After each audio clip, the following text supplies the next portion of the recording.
Des nouvelles révélations sur Quentin Derenque. Quentin Derenque qui s'est fait Mediaparted, hein, finalement.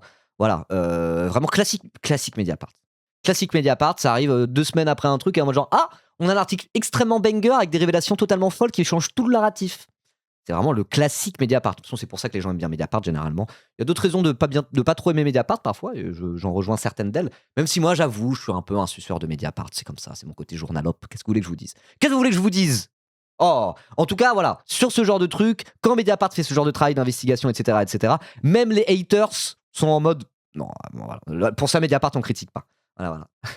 Mediaparted posthume, ouais. Alors, c'est pas vraiment Quentin, là, du coup, qui se fait Mediaparted. C'est plus Némésis et de manière générale, tous ceux qui ont commencé à mentir pour ériger en martyr Quentin Derenque. Alors qu'il était même pas décédé encore. Ils ont commencé à l'ériger en martyr, il était même pas encore mort. Voilà. Ribaud dans le corporatisme. Et oui, alors après, j'étais déjà un peu un suceur de Mediapart, un peu journalope dans l'âme, avant de bosser avec l'humain. Hein. En fait, vous prenez peut-être le problème à l'envers. Si je bosse avec l'humain aujourd'hui, c'est peut-être parce que j'ai toujours eu ce côté un peu journalistique, pour le meilleur comme pour le pire. Voilà. Mais bref, peu importe, on va pas revenir là-dessus. Donc, oui. Qui se fait Mediaparted dans cette histoire? C'est pas réellement Quentin en soi, puisque Quentin est décédé, comme vous le savez. C'est plus tous ceux qui ont menti, qui ont érigé en martyr, et tous ceux qui ont gobé instantanément le narratif de Alice Cordier, la grosse menteuse. Hein. Bon, voilà, on va aller voir la VOD là, sur son site nazi, etc. Pour voir à quel point c'est une menteuse, cette meuf-là, et que le mensonge est totalement son mode d'action, hein, et le mode d'action de Némésis de manière générale, et même le mode d'action de l'extrême droite. Hein. Voilà.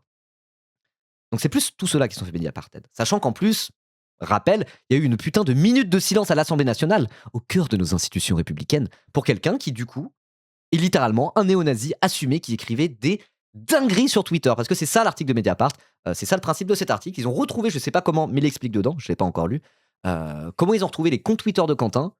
Et je peux vous dire que là, moi j'en ai vu un. J'en ai vu des comptes Twitter d'extrême droite où c'était très très chaud. Alors là, Quentin Derenque, c'est le pompon. Hein. Le mec écrit, ouais, c'est quoi le problème avec Adolf Hitler? Vive Adolf Hitler, c'est vraiment ça. Hein. J'exagère pas. Il a peut-être pas dit vive Adolf Hitler, il a dit ouais, moi je suis pour Adolf. Il fait des blagues sur la Shoah, des blagues ultra racistes sur les Noirs, en utilisant le N-mot en toute décontraction, que je ne prononcerai pas ici. Ah, c'est très très chaud. Hein. C'est très très chaud, on en a beaucoup parlé là depuis hier soir, c'est en mode genre waouh, je soutiens Adolf, moi, voilà ce qu'il a dit, exactement. Donc j'ai vu un peu ce qu'il dit dedans, mais j'ai pas encore lu l'article, je voulais garder un petit peu l'effet de surprise entre guillemets pour ma revue de presse de ce matin. Donc voilà, tous ceux qui vous n'êtes pas abonnés à Mediapart, vous avez juste vu un peu les trucs passer, mais que vous voulez lire l'article en entier, vous êtes au bon endroit. Je lis des articles Mediapart sur ce live depuis le tout début. Quand j'avais 20 viewers, je faisais déjà des lectures d'articles Mediapart. Voilà, c'est une de mes marques de fabrique. Donc venez. T'as pas le N-Pass? Bah non, j'ai pas le N-Pass. Non. Ça se voit, non? Ça se voit. Il parlait peut-être de Adolphe Thiers. Ouais. Attendez, Adolphe Thiers. Adolphe Thiers, c'est le mec qui a... Oui, c'est le mec qui a réprimé la Commune de Paris dans le sang. C'est bien ça, Adolphe Thiers, on est d'accord. C'est le mec qui a massacré les communards, c'est bien lui. Ou je confonds. C'est un autre Adolphe? Oui, c'est ça. Oui, bon, s'il était en mode vive Adolphe Thiers, déjà, moi, à mes yeux, c'est déjà Loki nazi. Hein. Voilà. Bref. C'est pas mieux. Bon, qui est pire entre Adolf Hitler et Adolphe Thiers? Les deux sont des ordures. Hein. Je dirais que Adolf Hitler c'est peut-être encore un cran au-dessus. Hein. Il a un peu plus de sang sur les mains encore. Même combat, ouais. Hitler quand même, bon. Hitler quand même. Voilà. Bon bref, peu importe. Allez, on va lire l'article directement. On y va. C'est parti, Quentin Derenque. L'iceberg Quentin Derenque au final, parce que je finis juste là-dessus. Quand on voit comment ça s'est goupillé cette affaire, à la base on n'avait pas d'infos. On avait juste l'info de Alice Cordier. Alice Cordier a quand même dit c'était un jeune homme qui faisait partie de notre service de sécurité, qui était là pour sécuriser notre manifestation. Juste un jeune catholique passionné de philosophie et de mathématiques, non violent, qui était venu pour faire notre service d'ordre. C'est que des mensonges là-dedans. Déjà, il faisait pas partie du service d'ordre de Némésis. Il faisait partie d'un groupuscule fasciste, hein, on peut le dire, qui était venu pour en découdre directement à Lyon avec des groupes antifascistes, ce qui est tout à fait logique au final.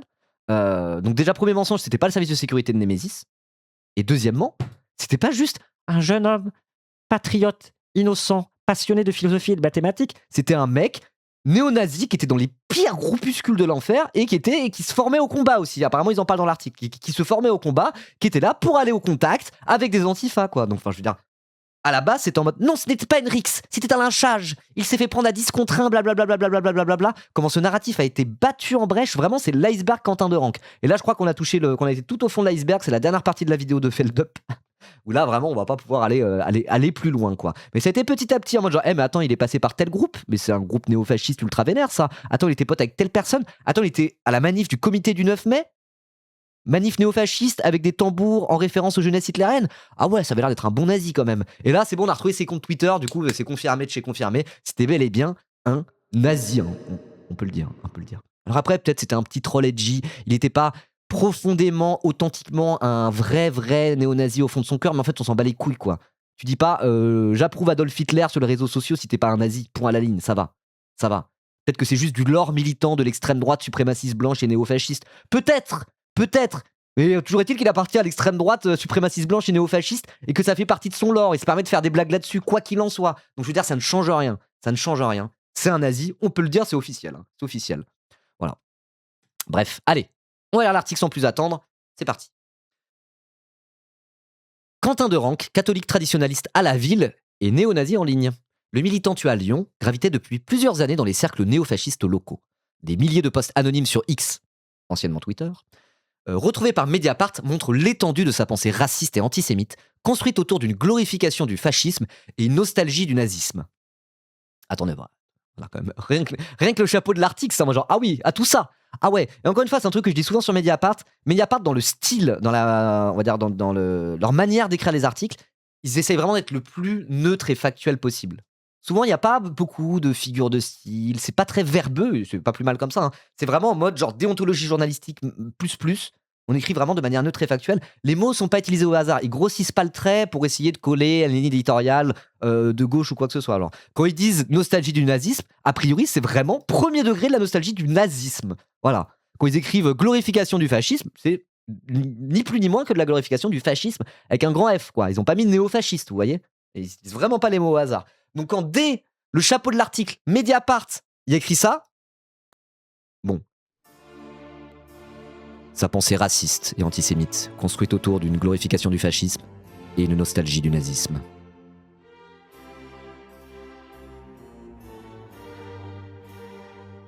Ah ouais, ah tout ça.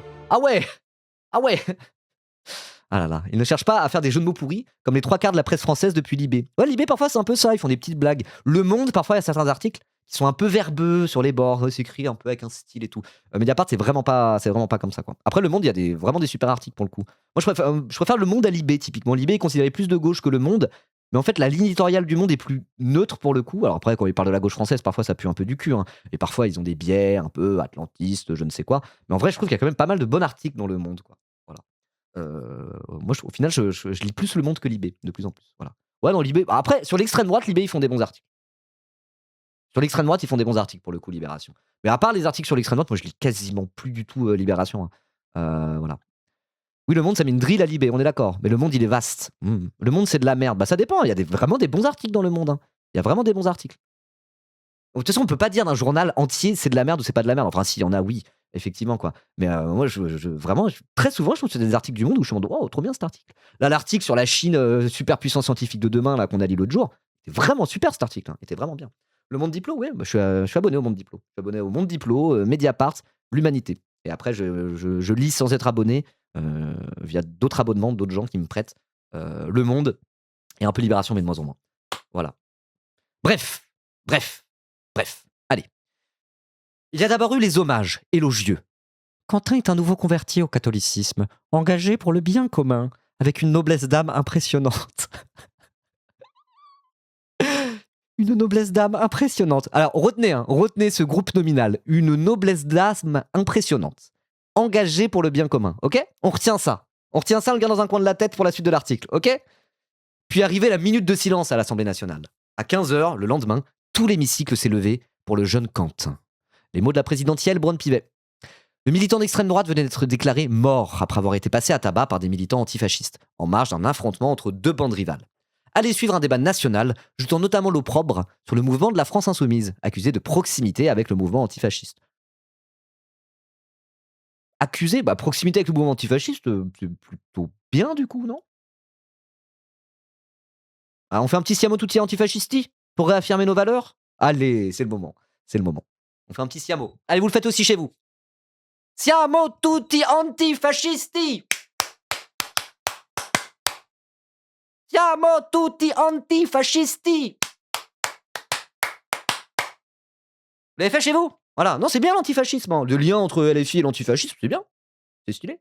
Après, est-ce que quand j'ai dit ça, c'était une façon détournée de dire: «Je me réjouis de la mort de Quentin, il faut tuer tous les autres»? Non, non, non, non, non, non, non, non, non, non. J'ai juste dit: «L'antifascisme, c'est bien. L'antifascisme, c'est bien». Est-ce que foutre des coups dans la tête à quelqu'un au sol, ça s'inscrit vraiment dans l'autodéfense populaire? Est-ce que c'est ça mon antifascisme à moi? Non. Mais je suis antifasciste. Oui, oui. Donc soutien à l'antifascisme, soutien à Raphaël Arnaud, soutien à la jeune garde, mais pas soutien à ce geste qu'il y a eu sur Quentin, qui franchement servait à que dalle et à part tuer quelqu'un, bon, voilà.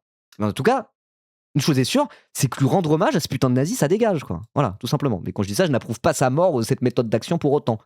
Voilà, je tiens à le repréciser. Mais c'est en fait parce que c'est ça, en fait, le move qu'il y a eu. C'est ça qui s'est passé. C'est pour ça que Némésis a commencé à mentir, elle est érigée en martyr. C'est aussi pour ça que l'Assemblée nationale a repris en cœur tout leur narratif mensonger, etc., etc. Parce que à travers cette histoire, le but c'était de liquider l'antifascisme, attaquer la gauche et liquider LFI pour ses liens avec l'antifascisme. Donc du coup, dans la séquence, ce qu'il faut, c'est réaffirmer son soutien à l'antifascisme de manière générale, y compris à la jeune garde. Ce qui ne veut pas dire qu'on approuve pour autant la mort de Quentin et ce mode opératoire, on va dire. Parce que eux, c'est justement ce qu'ils voulaient faire, le camp d'en face. Et c'est pour ça qu'il y a eu tout ce boucan autour de cette affaire. C'était en mode genre, à travers la mort de Quentin, on veut liquider l'antifascisme. Et donc le narratif à opposer, c'est non, non, non, non, non. Réaffirmer son antifascisme et son soutien au groupe antifasciste, ce n'est pas approuver la mort de Quentin pour autant. Voilà. Donc c'est vraiment le narratif qu'il faut leur opposer. Donc voilà. Petit rappel au début de l'article pour être sûr que je suis pas là en train de faire de l'appel au meurtre ou je ne sais quoi. Je tiens à le réaffirmer. Voilà. Ok. Le militant d'extrême droite venait d'être déclaré mort après avoir été passé à tabac par des militants antifascistes, je viens de le lire. Enfin, les rares portraits étoffés sont apparus dans la presse conservatrice, décrivant Quentin de Ranc à travers les témoignages de ses amis proches. Quentin est devenu catholique pour des raisons identitaires. Le patriotisme et l'amour de Dieu sont liés chez lui. Moi, je suis pas baptisé, je suis pas chrétien, je suis un blanc athée. Voilà. Mais quand même, les valeurs du Christ, etc., moi, c'est un truc, ça me parle un petit peu. Peut-être parce que je suis français, il y a quand même une tradition chrétienne en France, etc. Mais genre, moi, il y a certaines valeurs dans le christianisme, je suis en mode en vrai, moi, j'aime bien, hein. J'aime bien. Ça me semble pas être très catholique, hein, Quentin de Rankin. Et de toute façon, les nazis, ils étaient pas très catholiques, hein, ils aimaient pas trop le catholicisme, hein. L'idéologie nazie, même toute la mystique nazie qui s'est articulée autour, ça n'a rien à voir avec Jésus, hein, vraiment, hein. Donc bon, j'aimerais pas donner des leçons en catholicisme et en christianisme alors que je suis même pas baptisé, mais là quand même, l'amour de Dieu, on va voir, hein, on va voir. Le jeune Quentin consacrait ses nuits à l'aide aux sans-abri et à la lecture. Ah, il faisait pas que ça, a priori. Affirme encore l'avocat de sa famille, Fabien Rajon, qui a dénoncé le 11 mars le harcèlement de certains médias dont les prétendues enquêtes ne visent qu'à salir sa mémoire. Donc Mediapart, ils ont fait ça uniquement pour salir sa mémoire. Si dire, on veut si la position qui consiste à dire, on veut le fascisme, je soutiens Adolphe mais chacun son truc, c'est salir la mémoire, bah oui, on va continuer à le faire. Enfin, qu'est-ce que c'est que ça? On est censé fermer sa gueule et dire pauvre Quentin, il voulait le fascisme et soutenait Adolf Hitler, mais on va pas le dire, ça serait salir sa mémoire, ça va? Oh? Dire que Hitler il était nazi, c'est salir la mémoire d'un homme mort? Qu'est-ce que c'est que ça? Non mais alors après, cet article-là n'était pas encore sorti, hein. D'ailleurs, on va regarder, hein. On va regarder ce que l'avocat avait à dire. L'avocat de la famille, il est passé sur CNews avant-hier, si je dis pas de bêtises. Ouais. Donc juste pas très longtemps avant la sortie de l'article. Donc on va comparer les éléments de langage de l'avocat de la famille alors qu'on a lu l'article qui est sorti 2 jours plus tard. Je pense que ça sera intéressant. Voilà, voilà. Bref. Ok, l'amour de Dieu. Le jeune consacrait ses nuits à l'aide aux sans-abri et à la lecture, affirme encore l'avocat de sa famille, Fabien Rajon. Contacté par Mediapart, il n'a pas répondu à nos sollicitations. Bah, un avocat qui répond pas aux sollicitations de Mediapart, ça la fout un peu mal, hein. Ça la fout un peu mal, je trouve. Ses propres actes salissent sa mémoire. Bah oui, voilà, voilà. Il n'y a pas à salir ou pas salir. Peut-être que le mec, il était déjà sale, en fait. C'est pas la gauche qui l'a sali. Quand tu dis vive Adolf Hitler, tu t'auto-salis, effectivement, tout à fait, hein. Bref, un aspect de la personnalité du militant néofasciste qui s'était porté volontaire pour faire partie d'un service d'ordre bénévole du groupe fémo-nationaliste Némésis le 12 février a pourtant jusqu'ici été complètement éclipsé. un activisme en ligne d'une rare brutalité qui laisse peu de doute sur les convictions néo-nazies qu'il avait développées. Et effectivement, bah, pour tremper dans l'extrême droite internet la plus crasse, parce que bah, mon métier c'est aussi un petit peu d'expliquer tout ça et de me foutre de leur gueule, vous voyez. Effectivement, des comptes Twitter aussi nazis que ça, c'est même pas même sur Twitter, hein, même sur Twitter en big 2025, parce que je crois que c'est les tweets qui datent plus de 2025 de l'année dernière, même sur Twitter en big 2025 après le rachat d'Elon Musk, c'est quand même le haut du panier en termes de nazisme, hein, vraiment. Hein, le racelard, le faf moyen sur Twitter est moins nazi que ça. Hein. Je tiens à le préciser, pour traîner beaucoup trop sur ce site de merde. Voilà.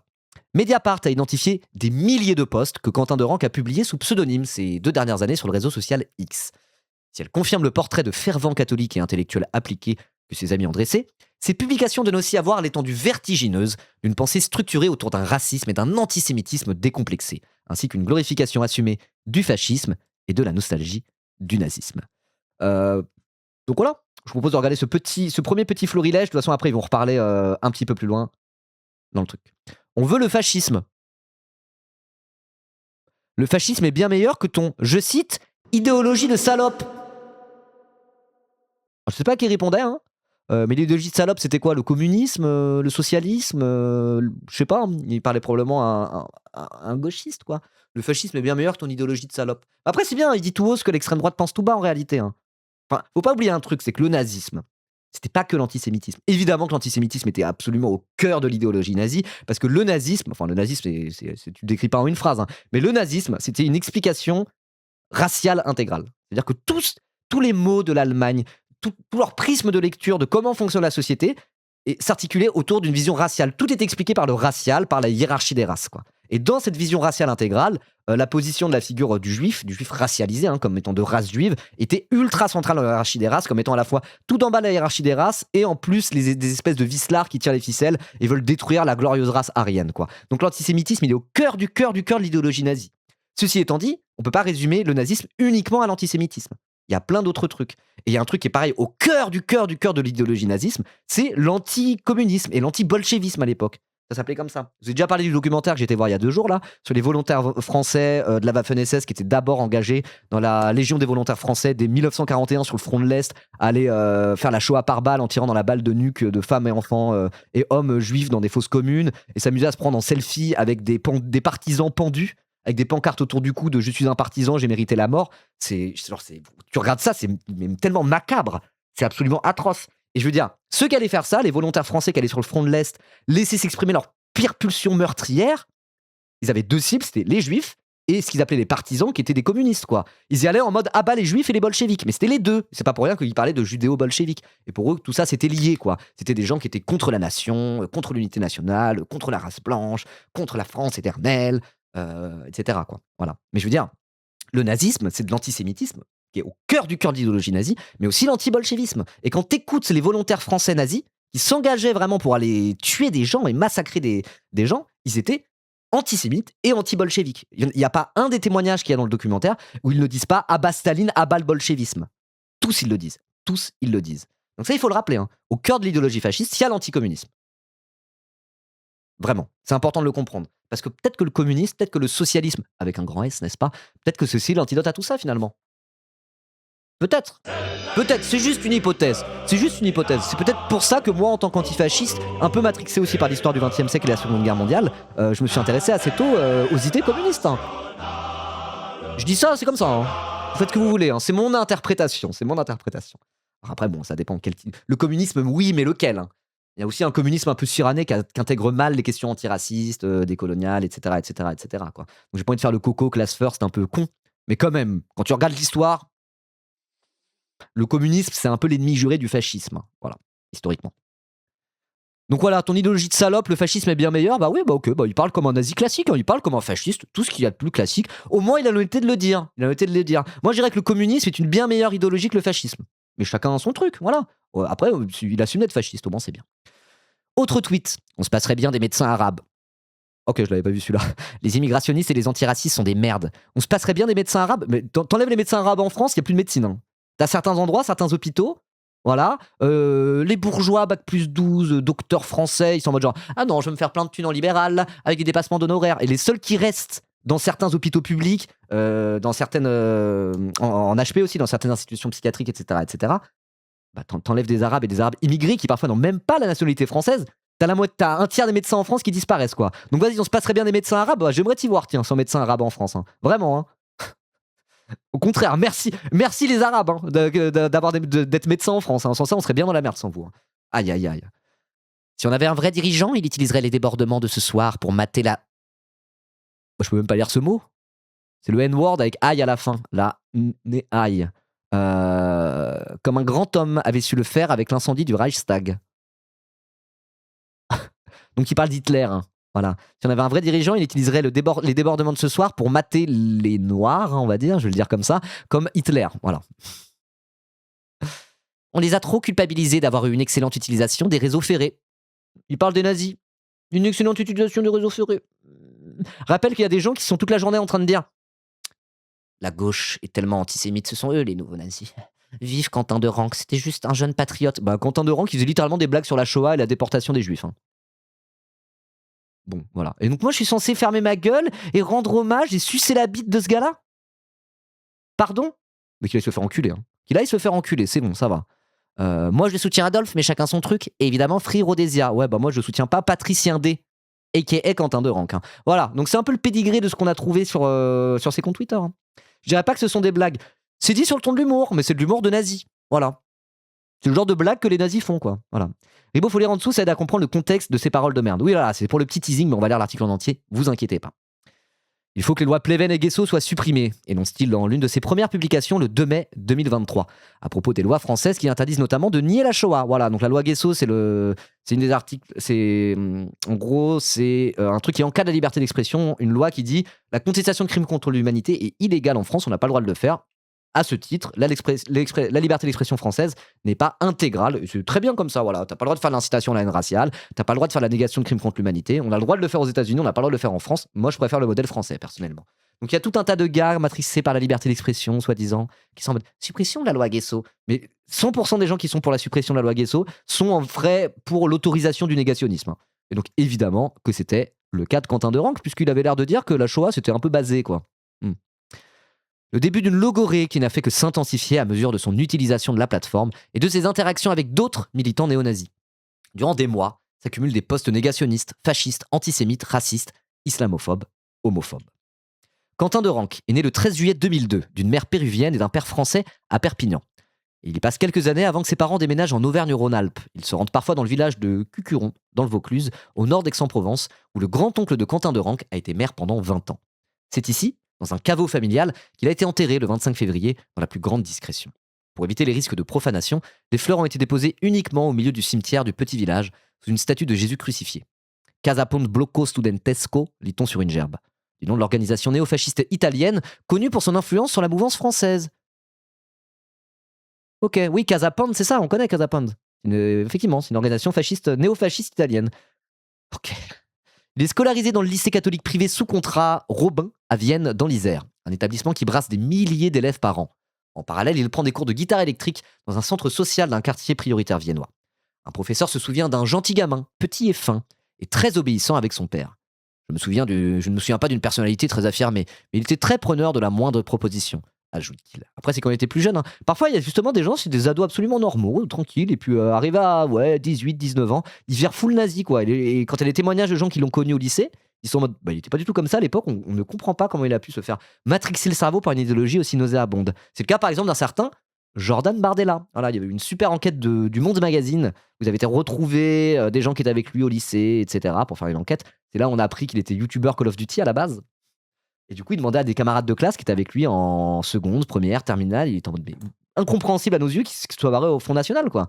Parce qu'au contraire, nous, c'est un lycée où il y a toujours eu de la mixité sociale et de la mixité raciale, on va dire aussi. Et ça s'est toujours très bien passé. C'est un lycée privé où vraiment on voyait bien que dans le 93, il y avait des Noirs, des Blancs, des Arabes, des musulmans, des chrétiens, des Juifs, et tout se passait très bien.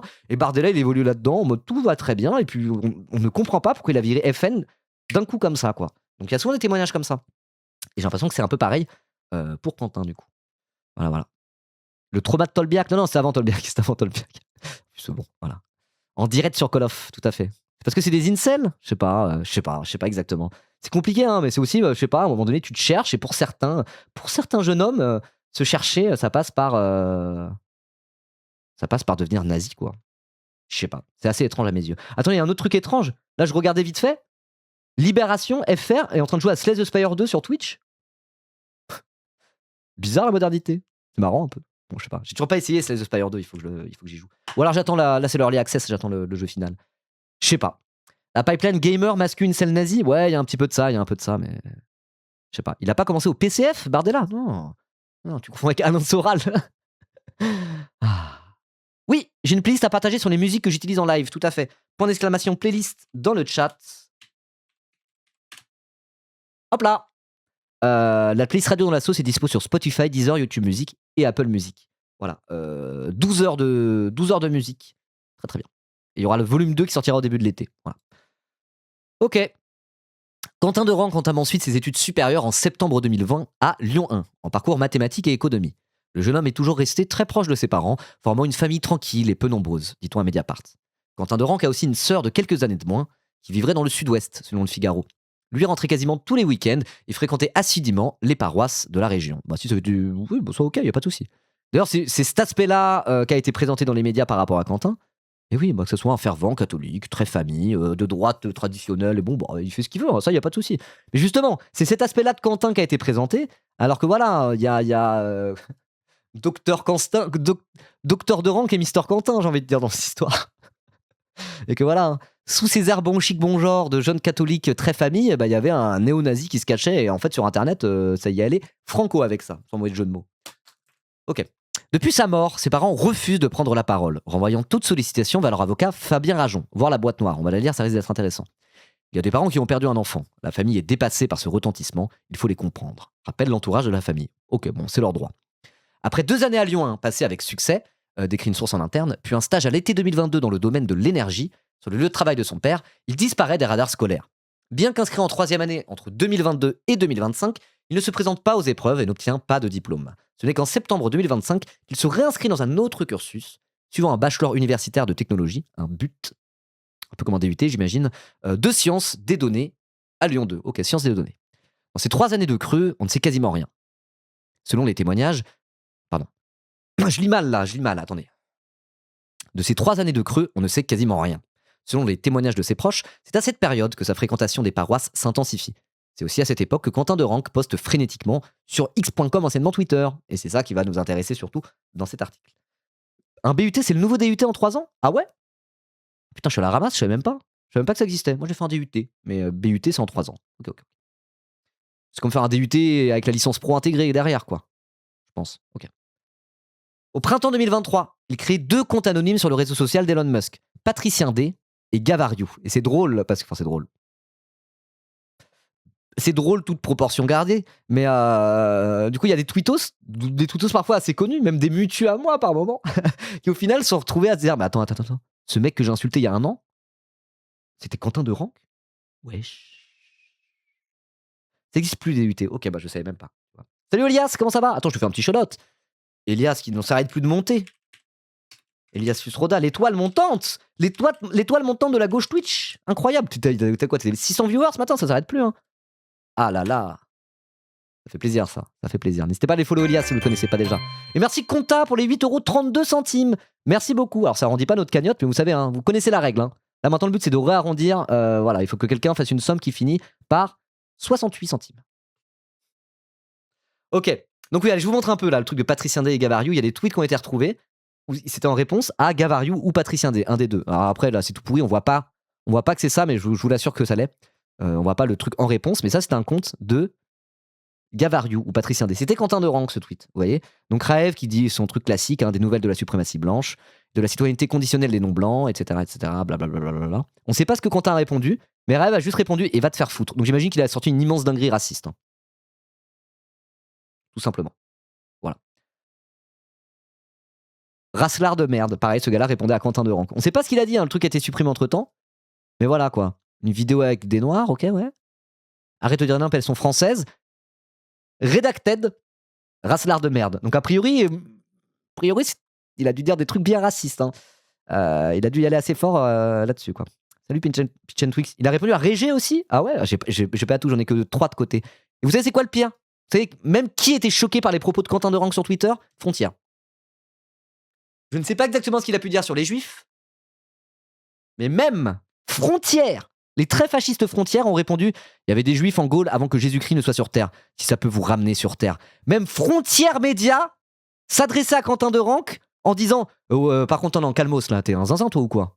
Même Frontière, hein. Frontière qui sont les premiers à lui avoir sucé la bite et l'avoir érigé en martyr, bah même eux ils lui disaient: tu vas te calmer par contre le nazi. C'est une dinguerie, hein, ouais, c'est une dinguerie. Plus à droite que Frontière, mais il n'y a pas plus à droite que ça. Le mec était néo-nazi assumé. Tu peux pas faire plus à droite que ça n'existe pas en France des gens plus à droite que ça. Voilà. Et le bon Pivet a rendu hommage à ce mec, c'est une dinguerie. Bah oui, bah oui, bah oui. Après, je sais pas ce qu'elle en pense, hein. Je sais pas ce qu'elle en pense là, à l'heure actuelle, et le bon Pivet, je dis évidemment pas ça pour la défendre ou je ne sais quoi. Qu'est-ce qui se passe? Pourquoi j'ai plein de messages? Attendez.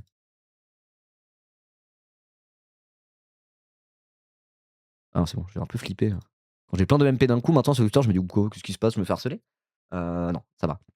Voilà, je sais pas ce qu'elle en pense, il y a la bonne Pivet, tout ça. Parce que la bonne Pivet, c'est quand même, bah, les juifs, donc j'imagine que le néonazisme, elle est pas trop fan, quoi. Donc est-ce qu'elle regrette? Il y a un monde où elle regrette, mais bon, peu importe, hein, ce qui est fait est fait, donc c'est sa faute, hein. Voilà. Je sais pas, il y a un monde où elle va. Il y a un monde où elle va faire comme avec le soutien inconditionnel à Israël. Donc rappelez-vous, en qualité de président de l'Assemblée nationale, quand il y a eu le 7 octobre, etc., elle a utilisé le terme de soutien inconditionnel. Elle a dit: nous rappelons notre soutien inconditionnel à Israël. Bon, bah, 2 jours après, il y avait déjà 30 000 morts sur la bande de Gaza, etc., etc. Et genre 1 an après, elle a dit: je n'aurais pas dû utiliser ces mots, c'est vrai. Je regrette. Bon, c'est un peu trop tard, hein, madame. Voilà. Bah, là, il y a moyen que ça fasse un peu pareil, quoi. Qu'elle est en mode genre: bon, bah, si j'avais su qu'il était littéralement néo-nazi et qu'il disait vive la Shoah, vive Adolf Hitler, peut-être que je n'aurais pas rendu hommage. Bah, c'est trop tard, en fait. Peut-être fallait attendre un peu au lieu de se précipiter directement dans le narratif de l'extrême droite, le narratif mensonger de l'extrême droite et de la pire extrême droite possible, hein. On parle de Némésis, Frontières et tous ces débilos, quoi. Peut-être fallait attendre un tout petit peu avant de faire des minutes de silence pour un gars qui s'avère être littéralement un gars qui fait l'apologie du Troisième Reich et de la Shoah. Donc peut-être que dans 6 mois, elle dira: oh bah si j'avais su, je l'aurais pas fait. Bah c'est trop tard, normalement, hein. Peut-être que t'as pas fait exprès. Fallait faire exprès de pas le faire, comme on dit. Merci LDF, merci pour les 5,69 €. Par contre, bah du coup, t'as pas bien arrondi, hein. Il manque 99 centimes dans cette histoire. Merci tout de même, hein. Ah, ouais. Elle a défendu un génocide, défendu des pédos, rendu hommage à un nazi, c'est bon là? Bah ouais, non, y a rien qui va. Y a rien qui va. Et je suis quasiment sûr qu'à la fin, elle va dire en mode: oh, mais je regrette, j'ai peut-être un peu merdé. Peut-être dans quelques temps, dans quelques années, peut-être quand elle sera plus trop en politique. Mais genre, au bout d'un moment, de grands pouvoirs impliquent de grandes responsabilités. Allô? Allô? T'as pas regardé Spider-Man 1? T'as pas regardé la trilogie de Spider-Man de Sam Raimi? Je veux dire, c'est la phrase la plus bateau possible. La plus bateau possible. De grands pouvoirs impliquent de grandes responsabilités. Bah, président de l'Assemblée nationale, c'est un peu des grandes responsabilités, du coup. Donc, avant de savoir ce qui se passe, commence pas à faire des grands hommages larmoyants à des gens qui ont du sang sur les mains, ou en ce qui concerne Israël, ou. Qui fait un génocide, hein, c'est pas juste du sang sur les mains. Ou un nazi qui fait de l'apologie du Troisième Reich en ce qui concerne Quentin, quoi. C'est une dinguerie, vraiment. Voilà, relire Stanley, relire Sam Raimi, hein, relire l'oncle Ben, exactement, exactement. Aïe, aïe, aïe, moi ça me fout en colère, hein, tout ça. Vraiment, ça me fout en colère. Voilà. Bref, ok. Donc voilà, il s'appelait Patricien D et Gavariou. Sur le premier compte, Patricien D, il publie près de 7000 fois en 1 an, de 2024 à janvier 2025. Donc c'était vraiment un tweetos, hein. Il bascule alors parfois sur l'autre compte, présenté comme son compte secondaire, et un troisième compte encore, Ultra Gavariou, créé en avril 2025 où l'on dénombre 3000 publications jusqu'en février 2026. Donc c'était vraiment un tweetos, hein. Voilà. L'exégèse de ces milliers de messages montre que non seulement il se revendiquait du fascisme, on veut le fascisme, disait-il en janvier 2025, et se définissait comme un fasciste lui-même, en janvier 2025 aussi. Mais il prenait aussi le temps de le théoriser. Un fasciste est quelqu'un qui soutient le fascisme, c'est-à-dire qu'il affirme la primauté de l'État sur l'individu. Il souhaite que l'État soit une force régénératrice d'un ordre moral et qu'il unisse la nation. Il s'oppose au libéralisme et au marxisme. Alors ça c'est intéressant. Je disais au début, est-ce qu'au plus profond de son cœur, c'est premier degré un nazi, c'est premier degré un fasciste? Ça se trouve tout ça c'est du lore militant, mais on s'en bat les couilles parce que c'est la grande famille des nationalistes. Dans tous les cas, si ton lore militant c'est le nazisme et le fascisme, bah va te faire enculer. Vous voyez ce que je veux dire? Mais non, non, non, non, non, non, non, non, non. Je me posais la question, j'ai la réponse. Oh, merci D'Artagnan pour les 106,68 €. Énorme, putain, on a 3500 balles. Sur la cagnotte, n'hésitez pas. On va les atteindre les 4000 €. La cagnotte. Pour le Stream for All. Pour la place idée le Soudan. Des dons levés pour Dignité Internationale, pour de l'humanitaire sur ces endroits qui en ont tellement besoin. Merci beaucoup, merci pour le don. 3500, on peut arriver aux 4000. Easy. On va le faire aujourd'hui. On va le faire aujourd'hui. Mais voilà, Jordan Florentin a donc la définition de ce que c'est qu'un fasciste. Lui, il dit un facho, mais un fasciste. En tout cas, tout ça pour dire que Quentin Derenc, non, c'était pas du leur militant pour lui. Là, il a très bien expliqué ce que c'était que le fascisme, en fait. Il l'a très très bien dit. Il savait très bien ce dont il parlait. Il était premier degré fasciste, il était premier degré enthousiaste du projet fasciste au sens propre, avec un grand F. Merci Zanzouflex pour le Prime. Merci beaucoup. Effectivement, c'est très bien dit, je l'aurais pas mieux dit. J'aurais pas mieux dit. Un fasciste est quelqu'un qui soutient le fascisme, c'est-à-dire qu'il affirme la primauté de l'État sur l'individu, ça c'est fondamental dans ce que c'est que le fascisme, c'est l'effacement de l'individu au profit de l'intérêt supérieur de la nation, il dit l'État mais il devrait même dire la nation en réalité. Il souhaite que l'État, moi je dirais plus à la nation, soit une force régénératrice d'un ordre moral, c'est ça. Le retour à un passé fantasmé, à une heure de gloire fantasmée appartenant au passé, comme si la société était dégénérée, il faut régénérer pour avoir un ordre nouveau qui renouerait en vérité avec ce que l'homme a pu être par le passé, en effaçant l'individu par rapport à cette vision fantasmée de la nation. C'est vraiment un truc fondamental dans le fascisme au sens propre, tel que défini par Mussolini lui-même, quoi. Voilà, donc en vrai, il connaissait son fascisme, le gars-là. Hein. Il connaissait son fascisme. Donc voilà. Que l'État soit une force régénératrice d'un ordre moral, même il utilise le terme ordre comme ordre nouveau. Je vous parlais, les volontaires français de la Waffen-SS, etc., division Charlemagne, ou les volontaires français de la LVF avant la division Charlemagne, ils étaient ça, ils étaient en mode j'adhère au projet nazi, car il faut un ordre nouveau. Et ordre nouveau, c'était le nom d'un parti néo-fasciste après la Seconde Guerre mondiale, qui au final s'est plus ou moins autodissous dans le Front National de Jean-Marie Le Pen en 1972. Front National de Jean-Marie Le Pen, dont les statuts ont été déposés en 1972 par Jean-Marie Le Pen, et le fameux Pierre Bousquet, ancien volontaire français de la Waffen-SS division Charlemagne, présent à Berlin en avril 1945, au moment où les soviétiques ont détruit la ville. Quoi. Voilà. Donc, il connaît son fascisme. Hein. Moi, je connais un peu les bails, et je peux vous le dire avec assurance, oui, il connaissait son fascisme, il se revendiquait, c'était bel et bien un fasciste. Voilà. Et qu'il unisse la nation. Il s'oppose au libéralisme et au marxisme. Oui. Franchement, il a bien taffé le truc, hein, effectivement. Quand il disait, oui, je suis passionné de philosophie, il avait l'air de. Ouais, le penchant intellectuel, on va dire, du fascisme. Il l'a, hein, franchement, bravo, belle définition. Hein. Carré. Attendez, train de Kappa doré en approche. Oh. Alors, je sais que là, c'est la cagnotte pour le stream machin. Le stream for all, mais là quand même, train de Kappa doré, c'est pas tous les jours, hein, c'est le train spécial. Donc la tradition quand il y a un train de Kappa doré, c'est de faire un gros train de live de zinzin. On fait ça ou pas? Si le train part, je couperai dans la VOD, on se fait un beau train de live, ou je sais pas. Bon, donnez si vous voulez, en tout cas, on va continuer de lire l'article pour l'instant. Il lui arrive d'ailleurs de recadrer d'autres militants de droite peu avisés qui qualifieraient les antifascistes de fascistes. Les fascistes et les antifas ont littéralement deux visions opposées de la société. Oui. La violence politique n'est pas propre aux fascistes. Elle est intrinsèque à la politique quand on a un peu de caractère. S'agace-t-il en novembre 2024. Donc il revendique la violence politique comme mode d'action en disant bah ouais, c'est antifa versus fa, c'est ça la vie. Et la violence fait partie de tout ça.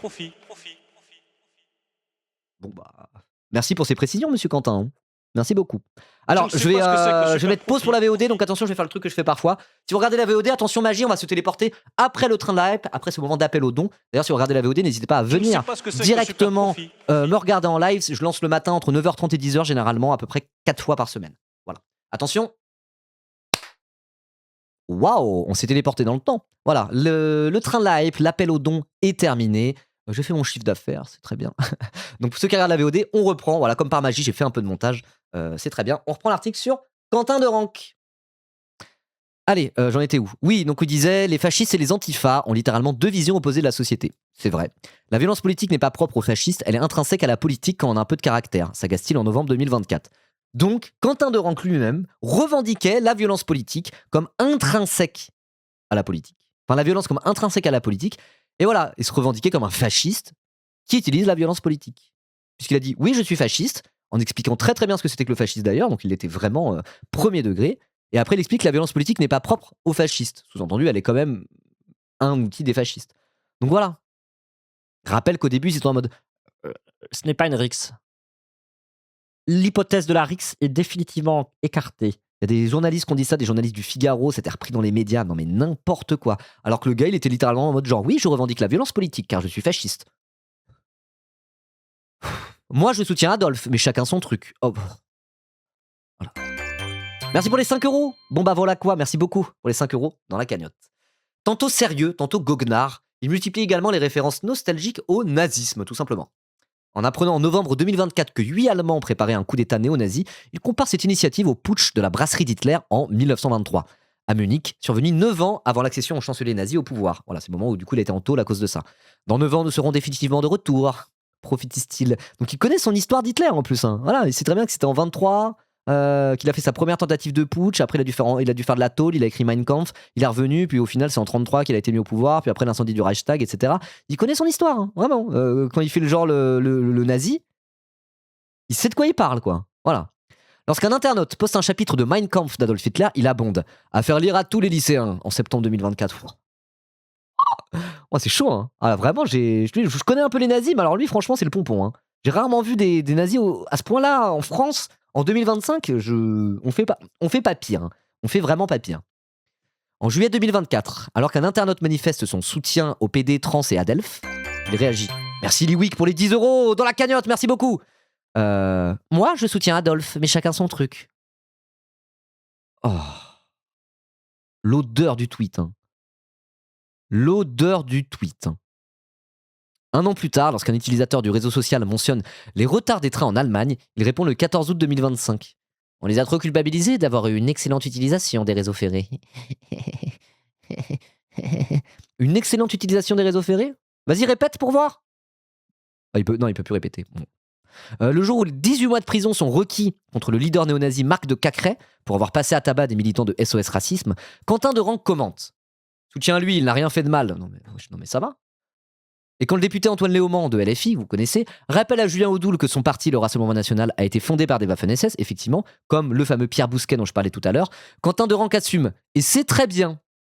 Mais c'est fou parce que moi, ça fait depuis le début. Hein. C'est un discours que j'ai tout le temps sur cette chaîne où je suis en mode, non mais, vous pouvez assumer 5 minutes l'extrême droite. J'en ai marre en fait. Genre, vous avancez masqué, vous assumez pas votre famille politique, vous n'assumez jamais votre filiation avec la droite nationaliste française, l'extrême droite historique et leur lien avéré avec le nazisme, évidemment. N'importe qui connaît un peu l'histoire le sait. Bah lui au moins Quentin Deranque il assume. Mais le problème, voilà exactement pourquoi d'habitude l'extrême droite n'assume pas. Sinon c'est de l'apologie du nazisme très très vite en fait. Parce que c'est l'extrême droite, tout simplement. Merci beaucoup en tout cas pour le train live qui vient de se terminer officiellement. Merci beaucoup. Allez. Dans la presse, les amis de Quentin Deranque ont multiplié les références à sa grande bibliothèque et à son goût pour la lecture, mentionnant par exemple Aristote, saint Thomas d'Aquin et saint Augustin. Évidemment, ils n'ont pas parlé de Mein Kampf, ils n'ont pas parlé d'Adolf Hitler. Mais le jeune homme de 23 ans avait aussi une fine connaissance des auteurs négationnistes. Donc, rappel, un négationniste, c'est des gens qui nient... négationnisme, au sens large, c'est nier des crimes contre l'humanité, c'est avoir une vision de l'histoire où tu nies des choses avérées dans l'ordre des crimes contre l'humanité. Mais quand on parle des négationnistes en France, c'est pour parler de ceux qui nient la Shoah et l'existence de la Shoah, des chambres à gaz, etc. Donc, comme par exemple Robert Faurisson, etc. Il recommande plusieurs fois les 2 livres Nuremberg de Maurice Bardèche, premier négationniste français, où l'université plaide en faveur de l'Allemagne nazie, ni l'existence de la Shoah, et diffuse des idées fascistes et antisémites, et pour lequel il a été condamné pour apologie de crimes de guerre. Voilà. On comprend mieux, hein. On comprend mieux que l'Action française, en défendant leur camarade Quentin, a dit il est mort à cause des judéo-serviles de Némésis. Ils ont utilisé le terme de judéo-serviles. Sous-entendu, Némésis, ils font genre c'est des fascistes, ils sont d'extrême droite. Au final, ils sont soumis à la juiverie mondiale, regardez. On comprend mieux en fait. Voilà, tout ça est extrêmement cohérent. C'était des putains de nazis tous depuis le début. Oh. En même temps, ouais, le mec qui est passé par l'Action française. L'Action française formée par Charles Maurras. Charles Maurras condamné à perpétuité à la libération pour collaborationnisme avec l'Allemagne nazie. Tellement il était antisémite, il kiffait Hitler de fou. Alors que de base, il aimait pas les Allemands. Mais ça, c'est classique. Hein. C'est classique avec les collaborationnistes et les nazis français. Hein, j'utilise nazis au sens propre. C'est qu'ils avaient beau pas aimer l'Allemagne, ils étaient tellement emballés par le projet nazi, par le projet d'épuration ethnique, par le projet de toute puissance proposé par Hitler, qui c'était en mode, bon, bah, l'Allemagne a beau être l'ennemi éternel de la France, l'Allemagne a beau être notre adversaire naturel, on a beau être des nationalistes qui détestons l'Allemagne par principe, on est prêt à remettre en cause notre logiciel, à adapter notre logiciel, parce que là, le projet nazi, allemand ou pas, il nous emballe trop, quoi. Donc c'est un grand classique, hein. C'est un grand classique de la part des nazis français au moment où il y avait vraiment l'Allemagne nazie, dans les années 30, dans les années 40. Mais c'est aussi le cas en réalité des nationalistes actuels, quoi. Voilà. Donc quand tu connais un peu, quand tu vois un petit peu comment ça fonctionne, toute cette filiation, t'es en mode genre, bah voilà, oui, évidemment. Il est passé par l'Action française, du coup il aimait bien les négationnistes, il se revendiquait fasciste. Tout ça est extrêmement cohérent. Et je me posais la question, j'en parlais avec Onibaku hier soir. Je disais, il y a des vrais héritiers idéologiques, d'authentiques héritiers aux nazis français et collabos des années 40, quoi. Aux Drummond, aux Pierre Bousquet et compagnie, des gens qui sont engagés auprès de l'Allemagne nazie parce qu'ils étaient premier degré, exaltés quasiment par le projet nazi. et par le fascisme avec un grand F, le vrai projet fasciste. D'authentiques fascistes qui l'ont au fond de leur cœur, quoi. Vous voyez? Et j'étais en mode, ces gens-là ont des authentiques héritiers, ont des vrais héritiers encore maintenant. Et je me posais la question, est-ce que Quentin, c'est ça? Ou est-ce que Quentin, là, c'était juste un petit contrôlesque qui faisait des blagues sur les nazis parce que c'était effectivement un nationaliste d'extrême droite, mais qu'il n'était pas à proprement parler nazi et héritier idéologique des nazis français historiques? Bah là, j'ai ma réponse. Hein. J'ai ma réponse. Non, non, non, non, c'était bel et bien un néo-nazi. On peut pas dire le contraire. Il y a tous les éléments. C'était pas juste des blagues. C'était pas juste des blagues. Parce qu'il faisait des blagues, certes, mais là, sa description du fascisme, les trucs qu'il dit sur le. Il connaît trop ça, en fait. Il connaît trop bien. Ça se voit que c'est un néo-nazi. Vraiment. Ok. Quentin de Ranc valorise aussi les écrits de Jean-Jacques Stormet, auteur qui plaide pour un ordre politique autoritaire inspiré du fascisme catholique, et recommande sans sourciller les décombres, pamphlets antisémites et collaborationnistes de Lucien Rebattet, soutien du nazisme. Ok, moi, je connais pas. Ces lectures étaient surtout fondées sur Aristote, saint Thomas d'Aquin ou Patrick Buisson, ex-conseiller de Nicolas Sarkozy et théoricien de l'Union des droites. C'était vraiment sa colonne vertébrale. Le reste, ce sont des running gags entre amis, minimise son ami Vincent Claudin auprès de Mediapart. Des running gags? Des running gags? Vraiment? C'est ça votre défense? C'était des running gags, c'était pour rire. On n'est pas vraiment nazi. Mais comment ça se fait qu'il connaisse aussi bien le nazisme pour un mec qui est pas vraiment nazi?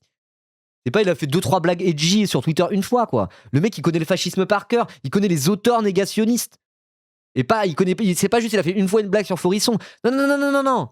Il recommande des authentiques pamphlets antisémites et collaborationnistes, et pas les plus connus. Hein. C'est pas, il a juste dit, il a pas juste fait vaguement une blague sur Céline, bagatelle pour un massacre, et une blague sur Forisson. Parce qu'ils sont vraiment connus dans le genre négationnisme et dans le genre collaborationnisme. Forisson pour le négationnisme, Céline pour l'antisémitisme. Vous voyez, pour le pamphlet antisémite. Là, il a pas juste sorti Céline. Hein. Il a sorti un pamphlet antisémite de Lucien Rebattet. C'est largement moins connu. Hein. Voilà. Et dans le négationnisme, pareil. Genre, c'est pas, il connaît son négationnisme, il connaît son antisémitisme littéraire au sens propre, quoi. Vous voyez? Il connaît sa littérature antisémite, en mode années 30 et compagnie. Non, non, non, non, non, non, non, non. Moi, je les connais, les petits bouffons edgy qui font des running gags. Les petits bouffons edgy qui font des running gags, ils recommandent pas des bouquins comme ça. Ça, c'est les trucs de vrais nazis. De vrais nazis. À la ville comme en ligne, la religion semble omniprésente dans la vie de Quentin. De quoi il y a une troll? Qu'est-ce qui se passe? Il y a un troll? Sabrina la stripteaseuse? Qu'est-ce qui se passe? Qu'est-ce qui se passe? Les antifas, vous êtes les nouveaux nazis. Oh! Comment tu peux salir la mémoire d'un mort et justifier un meurtre? Je ne justifie pas un meurtre, je dis que c'était un nazi. Et Mediapart n'est pas objectif. Mais tu lis l'article, Sabrina la stripteaseuse? Et des idées, même les pires ne justifient pas la violence. Est-ce que j'ai dit ça à aucun moment? J'ai dit c'est un nazi. L'Assemblée nationale n'a pas à faire une minute de silence pour un gars comme ça qui est authentiquement un nazi. En démocratie, on devrait pouvoir débattre et échanger ouvertement en France. C'est le cas.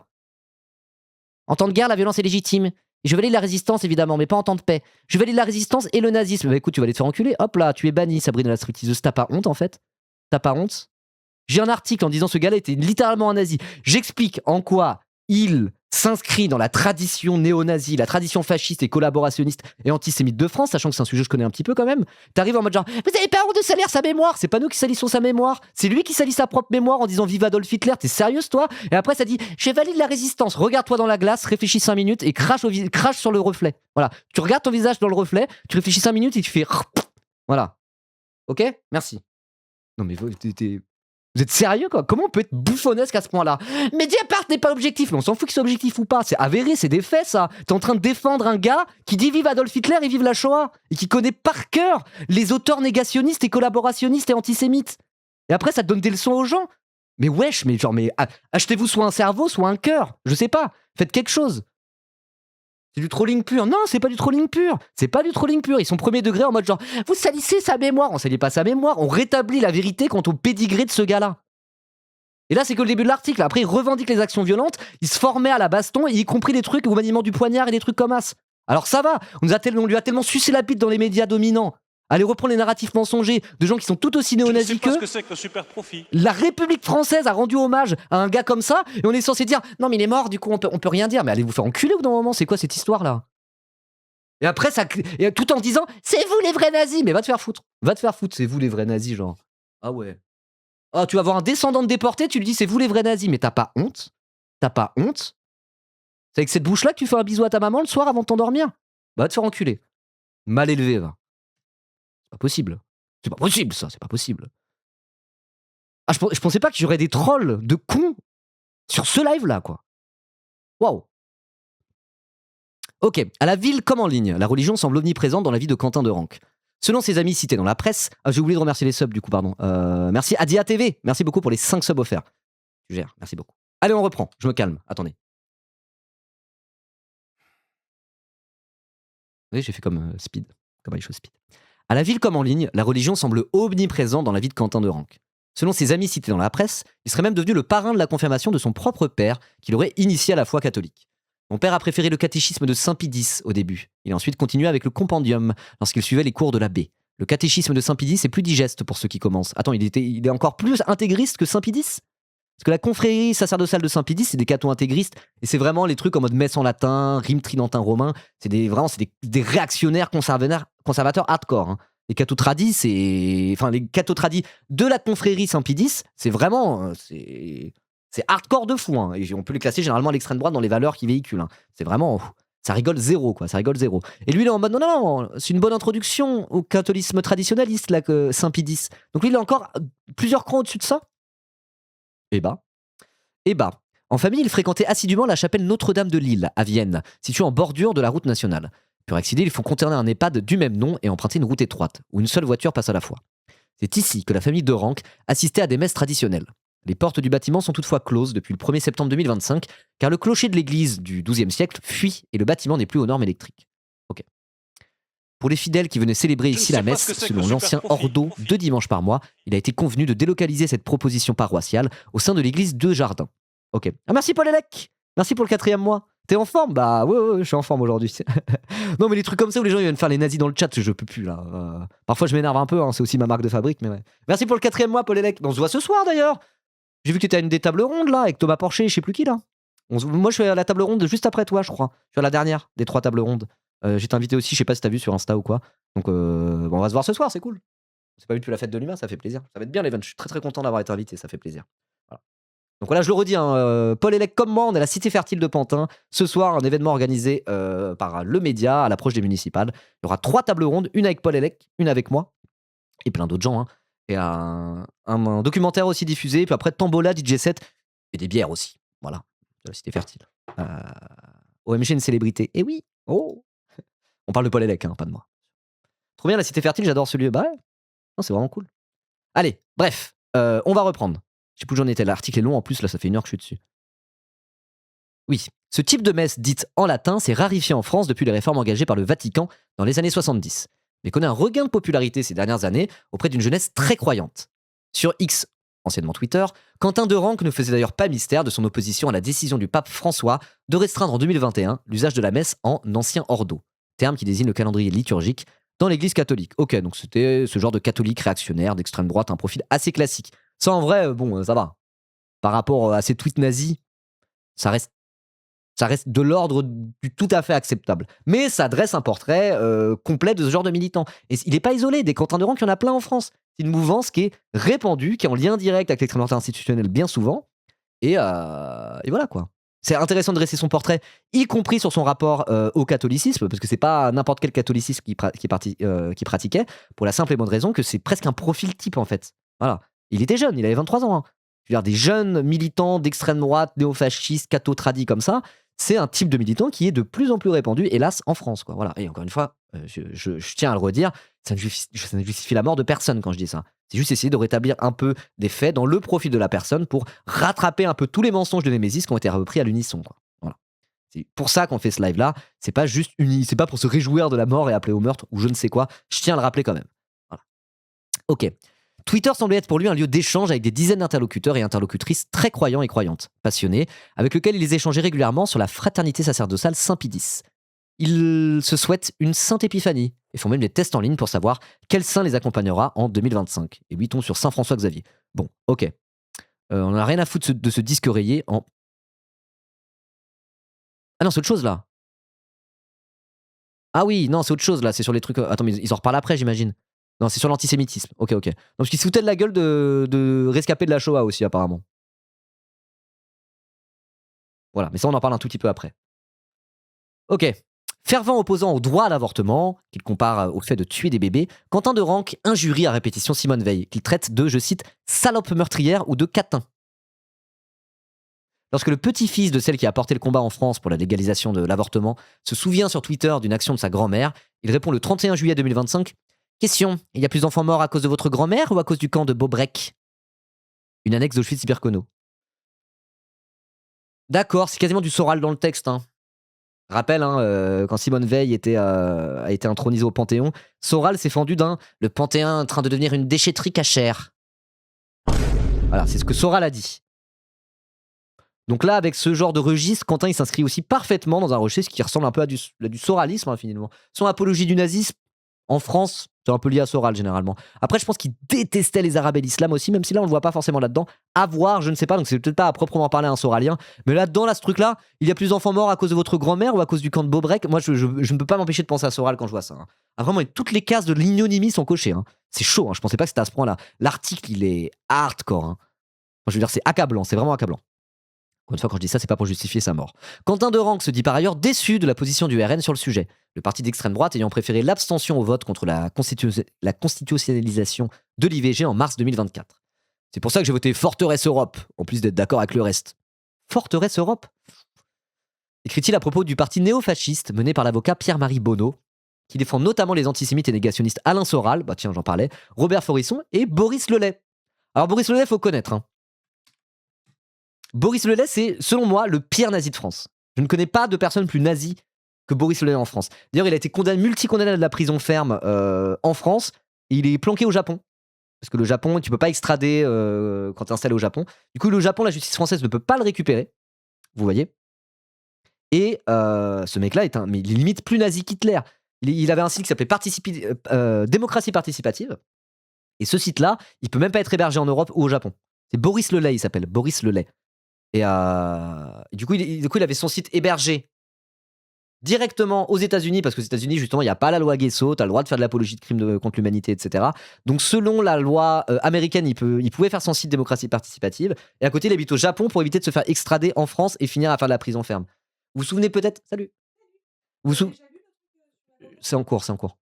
Et vous vous souvenez peut-être d'un tract avec une grosse croix gammée qui avait été distribuée dans des boîtes aux lettres avec écrit « Homme blanc, les juifs te contrôlent !»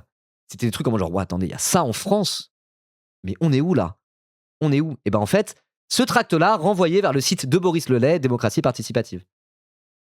C'est Lelay avec un Y à la fin. C'est le mec avec sa tête de To Be Free, exactement. Exactement, c'est lui. Et donc genre Boris Lelay, c'est ce qui se fait de pire en France. Il n'y a pas pire que Boris Lelay.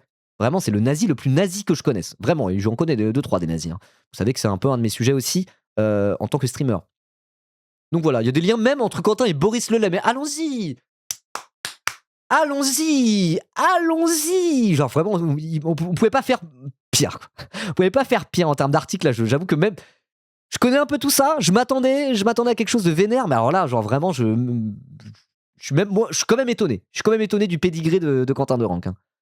Ah. Et Forisson, on n'en parle même pas. Hein. Forisson, c'est le négationniste historique. C'est celui qui avait été invité par Dieudonné sur scène pour aller faire le couillon, là, à l'époque où il était en mode de show ananas, lol, la Shoah. Voilà, et Soral, pareil, on ne présente plus, quoi. Donc là, la Sainte Trinité, Alain Soral, Robert Forisson, Boris Lelay.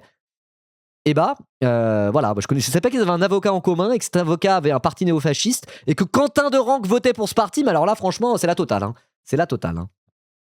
Le parti Forteresse Europe a obtenu 0,02% des suffrages exprimés en juin 2024, après avoir fait campagne sur l'abrogation de l'IVG, oh il y a une petite coquille, et du mariage pour tous, la sortie de l'Union européenne, la création d'un code de la nationalité et d'un recensement de la population incluant les critères ethniques et religieux. Attendez, je vais le relire comme ça.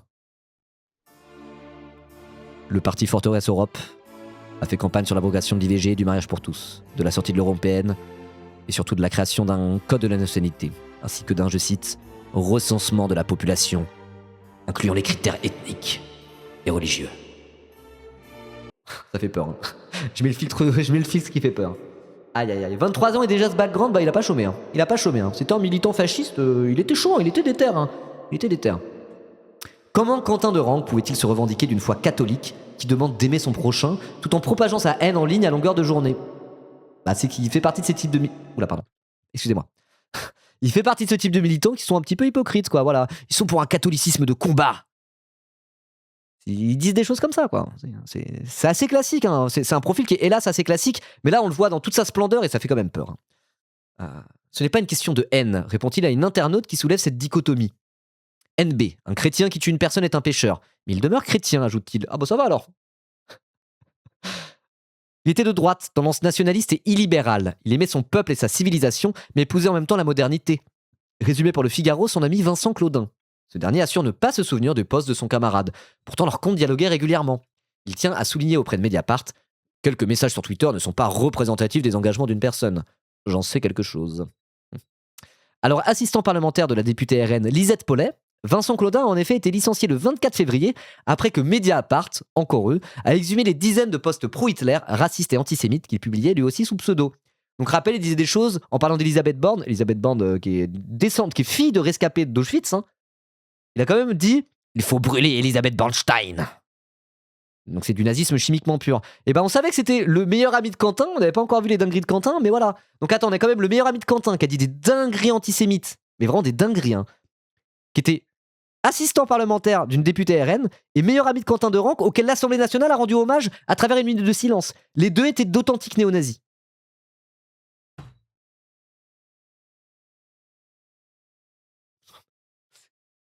Il y a pas de... Qu'est-ce que tu veux faire de plus symbolique que ça, en mode les liens entre le RN et les authentiques néo-nazis, et à quel point l'Assemblée nationale laisse pénétrer cette idéologie au cœur de ses institutions, au cœur des institutions de la République française. Je veux dire, là, il y a tout dans cette histoire. Qu'est-ce que tu veux de plus dans cette histoire, quoi? J'ai presque envie de... Enfin, non. Enfin, vous voyez ce que je veux dire, quoi. Genre, en tant que moi, personne qui parle beaucoup de l'extrême droite, qui essaye justement de montrer les liens historiques et qui sont encore bien vivaces entre cette extrême droite groupusculaire, néo-nazi dégueulasse, et le RN, bon chic, bon genre, et à quel point justement cette idéologie absolument immonde est en train de pénétrer au plus profond de nos institutions, etc. Moi, c'est vraiment un de mes sujets de base. Je parle de ça depuis des années. Je parlais déjà de ça. C'était déjà mon angle quand j'ai fait ma vidéo sur Bardella il y a 3 ans. Il y a 2 ans et demi, en parlant du nationalisme et de Bardella, le nationalisme à visage humain, etc. Moi, c'est vraiment ce dont je parle. C'est vraiment au cœur de ce que je fais sur Internet depuis le début. Et là, on a ça, là. On a ça. Je suis en mode, mais wesh, genre, c'est exactement ce que je dis depuis le début, hein. Merci de confirmer mon travail, j'ai envie de dire, hein. Eh ben, une honte de fou, on s'en souviendra longtemps. Bah ouais, hein. Bah ouais. Moi, d'ailleurs, je sais que cette histoire, j'étais en mode, je vais attendre un peu avant d'en parler. Je sais pas exactement ce qui s'est passé. C'est chaud. Après, on a commencé à avoir les premiers trucs sur le pédigré de Quentin de Ranc. Et en même temps, il y a eu la minute de silence à l'Assemblée. Et la minute de silence à l'Assemblée, c'est peut-être mon côté républicain. J'étais vraiment choc-barre. J'étais en mode, attends, non. Parce que les médias foncent tête baissée dans le narratif de Némésis et de Frontières, ça m'a dégoûté, mais j'étais en mode, bon, on les connaît, les médias, quoi. Mais je veux dire, normalement, les principes et les principes républicains, etc. Enfin, en tout cas, l'idéal républicain. Je parle pas de la République française, de la 5ème République telle qu'elle existe à l'heure actuelle. Mais pour moi, l'idéal républicain, ça veut quand même dire quelque chose. En vrai, pour de vrai. J'ai cette sensibilité-là. Je l'ai pas choisi, c'est mon côté français, finalement. Pour moi, l'idéal républicain, ça veut pas rien dire. Vous voyez? Et donc, quand il y a eu les minutes de silence à l'Assemblée, j'étais en mode, non, là, par contre, non, ça, c'est grave. Ça, c'est grave. Et c'est le moment où j'ai commencé à faire des tweets en mode, genre, c'est honteux, c'est une dinguerie, etc., etc., et que j'ai commencé à vraiment me positionner en mode, putain, non, mais là, allez tout faire foutre, quoi, c'est pas possible. Vous voyez? MDR, SOSDEM. Non, c'est pas vraiment mon côté SOSDEM, c'est, voilà. De toute façon, voilà, hein. Dans URSS, il y a un des 2 R, il veut dire République. Moi, je suis pour la République sociale, c'est tout. Avec une armée rouge de la République sociale. Mais en vrai, voilà, c'est mon côté français, peut-être. J'ai quand même cette sensibilité de l'idéal républicain, plus que d'affection pour la 5ème République en soi, quoi. Mais voilà. Mais moi, dans mon mode de gouvernance idéal, communiste, ça pourrait passer par une république, au moins dans un premier temps. Après, il y a le truc de dépérissement de l'État, selon Marx et tout, on va pas rentrer dans les détails, mais le principe de la république comme mode de gouvernance, je trouve ça un peu stylé, et puis même, il y a un truc qui me parle, c'est ma sensibilité, quoi. C'est pas un truc qui se choisit réellement. Voilà. Bref. Après, c'est peut-être mon côté un peu SOSDEM, certes. Après, si c'est républicain au sens de Robespierre et la constitution de la Première République de 1796, je suis pour. Ouais, c'est plutôt cet héritage républicain-là, quoi. Effectivement. Ce que la République a pu représenter au moment où on sortait de l'Ancien Régime et de la monarchie, Robespierre et compagnie, je suis en mode genre, ah ouais, moi ça me parle. Moi ça me parle premier degré. Et même oui, la République romaine et tout. Moi je suis comme ça. Genre quand j'ai maté la série Rome sur HBO, parfois t'as des gars, ils s'aboutent des sénateurs véreux, magouilleurs de l'enfer. Il y a quand même des moments où ils sont en mode genre, non, il faut protéger la République. Vive la République!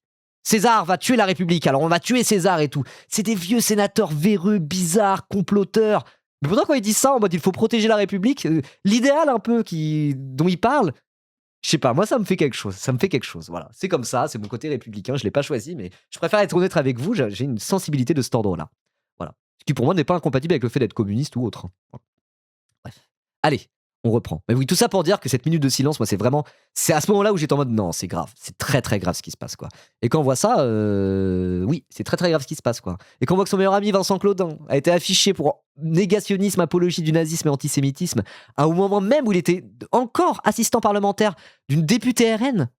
RN qui est le premier parti de France actuellement en termes de base et tout, avec Bardella ultra favori pour la présidentielle. Enfin, non mais wesh, genre, on tire la sonnette d'alarme depuis un moment, mais là il y a tout pour que la tirette d'alarme soit sonnée 72 fois et tout le monde s'en bat les couilles à part les gauchistes habituels, quoi. C'est grave, hein, c'est grave. Et là, ce matin, personne n'a parlé de cet article, hein. J'étais regardé, je voulais, tu veux un steak haché? Ouais, ouais, je suis chaud, hein, si jamais tu te fais à manger, j'en veux bien, hein, aussi. Pourquoi pas? Euh, Pourquoi pas? Merci beaucoup, Germaine. Moi, j'ai regardé, j'ai essayé de guetter les matinales ce matin pour essayer de trouver une interview où peut-être ils allaient parler de l'article. Pour réagir directement sur les réactions le lendemain, quoi. Je n'ai rien trouvé. Ce matin, j'ai demandé un peu sur Twitter. Les gens, ils étaient en mode bah non. Ils en ont parlé nulle part. Alors que quand tu regardes ça, t'es en mode genre waouh. Oh waouh. Je vais regarder, attendez. Parce que j'avais posé les questions, peut-être des gens ont dit, ils en ont parlé. Bon, ils en ont parlé dans le Parisien, mais ils n'ont pas trop parlé à la télé, hein. Je regarde un peu. Ah, attends, 24 réponses. Rien sur Inter. Ça va être quasiment silence radio. Peut-être CNews en remettant le feu, non? Ils vont prendre le temps de vérifier, valider les sources avant. Bah, quand c'est Mediapart, généralement, on peut relativement faire confiance, hein. Leur déontologie n'est plus vraiment approuvée. Ils ont quand même fait tomber un président de la République, quoi. À la télé, je sais pas, mais sur Twitch, oui, il y en a. Je lis les réponses avant tweet. J'ai pas regardé la télé, mais je sais MDR. Nada sur France Inter. Ouais, moi, j'ai rien vu, hein. J'ai cherché, voilà. Sur Elias Fusroda TV, oh! Oui, mais je crois que ça compte pas. Silence radio, genre d'où après peut-être qu'ils vont en parler demain, après-demain, je sais pas. Genre, enfin, je sais pas, même c'est vendeur de faire ça. Même par pur opportunisme médiatique débile. Ils auraient pu faire révélation de Mediapart sur Quentin de Rank, waouh, ça fait cliquer, genre, vous voyez ce que je veux dire? Même c'est vendeur.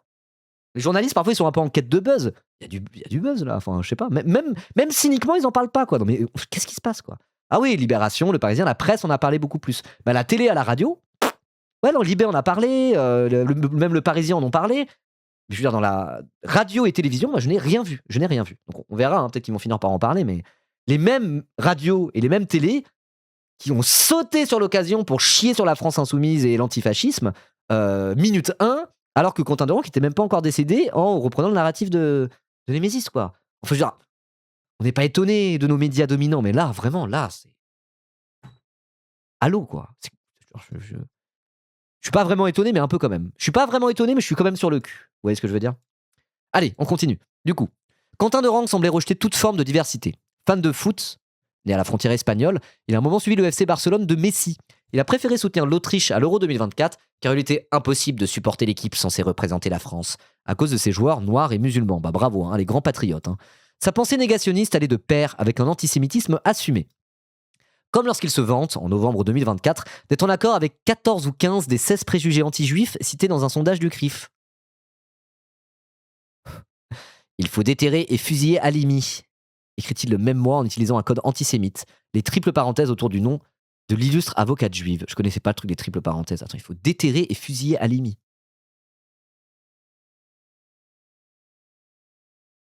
Donc rappelle que lire cet article, c'est salir la mémoire de Quentin. Il salissait pas la mémoire des gens, Quentin? Il faut déterrer et fusiller Halimi. Et nous, on salit sa mémoire en lisant un article de Mediapart qui rappelle un petit peu qu'est-ce que c'était que son idéologie à ce gars-là? À l'été 2024. Ouais, exactement. Curieux de savoir avec laquelle il est pas d'accord, hein. Il y en a un ou deux, il était pas d'accord, c'était lesquels? Je connaissais pas, moi, les triples parenthèses. Je connaissais pas. Waouh. Il s'est sali tout seul. Bah oui, hein, il s'est sali tout seul, hein. Il était sale, en fait. On va pas le salir, le gars est sale, hein. À l'été 2024, Quentin de Rennes entreprend un voyage de plusieurs semaines au Pérou, où il retrouve une partie de sa famille maternelle. Il ne lâche pas Twitter pour autant, en profitant même pour publier une photo prise dans un musée à Lima. Il ressemblait beaucoup à sa maman, il y avait un mélange d'origine dans la famille. Pour quelqu'un de l'extérieur, son cheminement est incompréhensible, confie son ancien professeur de musique.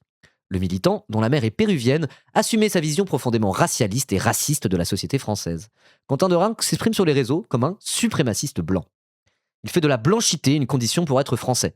Reproche à Miss Martinique d'être mélaninée et s'inquiète de la mise en extrême minorité des blancs dans le monde. Caché derrière son pseudonyme, le jeune homme se revendique ouvertement raciste. Être raciste, c'est simplement faire le constat de l'existence de races. Cela n'implique pas d'avoir une haine viscérale des autres races, tente-t-il d'élaborer en mai 2024. Donc même dans son racisme, c'est à l'ancienne. Hein. Même dans son racisme, il est à l'ancienne. S'il est en mode je suis raciste car les races existent.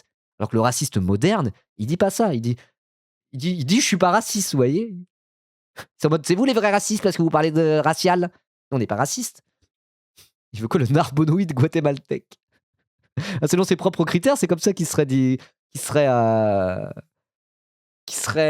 désigné. Hein. Mais c'est quoi ce truc? T'as vu quelqu'un qui parlait de lui en disant ça? Je sais plus c'était quoi, mais ouais, non, genre c'est chaud. Hein. Waouh. En réalité, ces écrits transpirent bien la haine, avant tout dirigés vers les millions d'Arabes et de Noirs présents sur le sol français. Tout ça, c'est des citations, hein.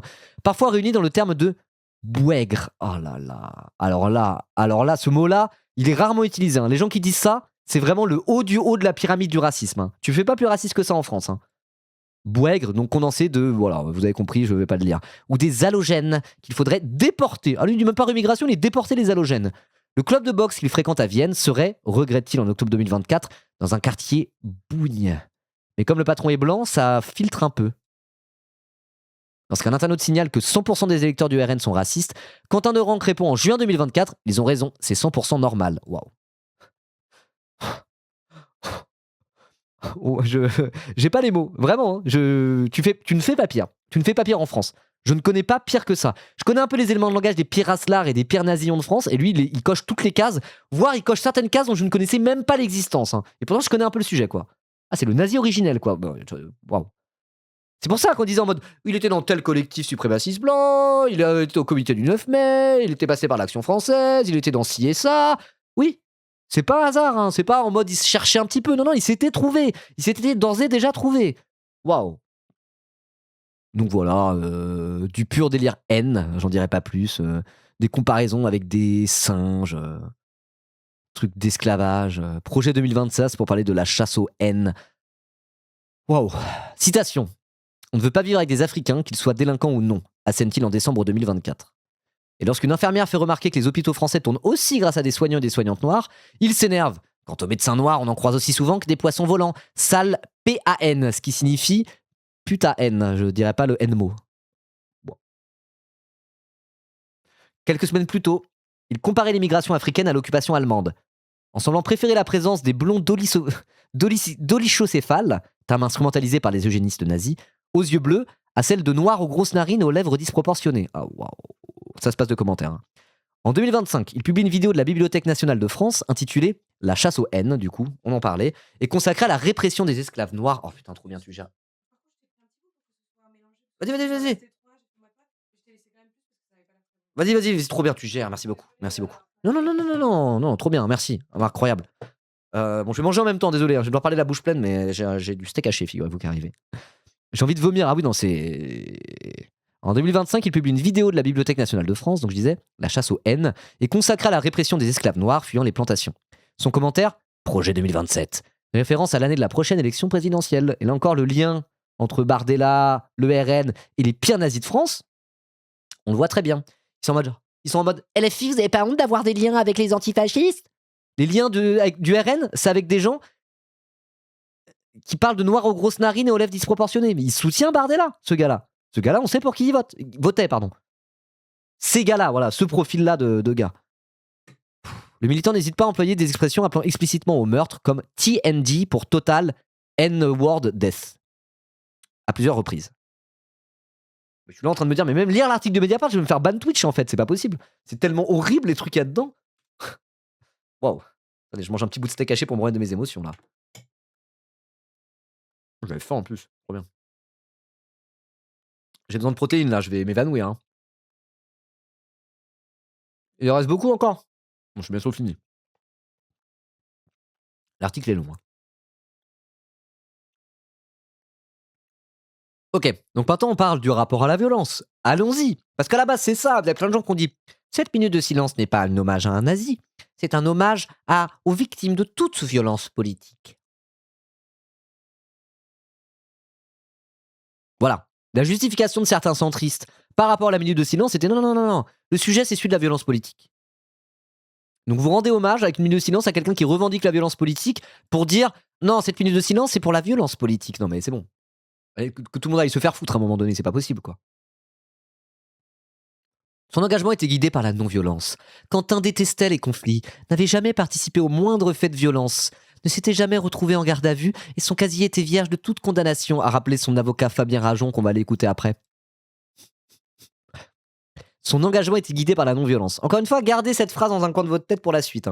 Rappel, la première phrase qu'on a gardée dans un coin de notre tête pendant toute la lecture de l'article, c'était ça.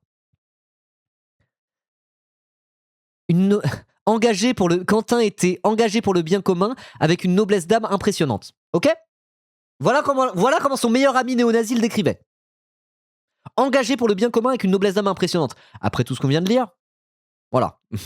Je pense que cette théorie est invalidée. Voilà. Donc là, pareil, gardez ça dans un coin de votre tête, gardez la citation dans un coin de votre tête. Son engagement était guidé par la non-violence. Ok ? L'avocat de sa famille. L'avocat de sa famille. Si rien ne dit qu'il s'attendait à un affrontement physique le jour de sa mort, Quentin de Ranc a bien participé, le 12 février, à la rixe avec des antifascistes en marche de Sciences Po Lyon. Loin de fuir l'affrontement, il apparaît dans plusieurs vidéos, capuche bleue enfoncée sur la tête, se tenant en garde en première ligne, sans que l'on sache s'il a porté des coups. Alors contre-attaque, a priori, en se basant sur l'analyse des images, le média contre-attaque, anciennement Nantes Révolté, a dit a priori il a porté des coups, voire même en premier. Voilà, donc à voir, contre-attaque, approfondir un petit peu le truc, a priori c'est les mêmes images qui sont vues, selon Mediapart, ils savent pas trop s'il a porté des coups, en tout cas, il était en première ligne pendant la bagarre, ça c'est clair et net. Quentin de Ranc n'était pas un bagarreur aguerri, mais il en prenait le chemin. Dès 2024, le militant relaye sur Twitter des posts du compte Active Club France et interagit régulièrement avec un cadre de cette communauté, Paul, entre guillemets, localisé en Isère. Sans organisation formelle, ce club fédère des collectifs locaux dans lesquels des militants de divers groupuscules d'extrême droite, souvent liés par le suprémacisme blanc, se retrouvent pour s'entraîner au combat et se préparer à la guerre raciale.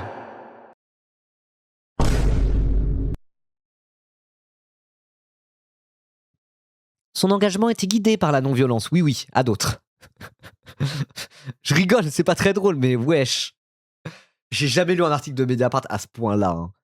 À ce point-là. Pour moi, c'est du jamais vu. C'est du jamais vu.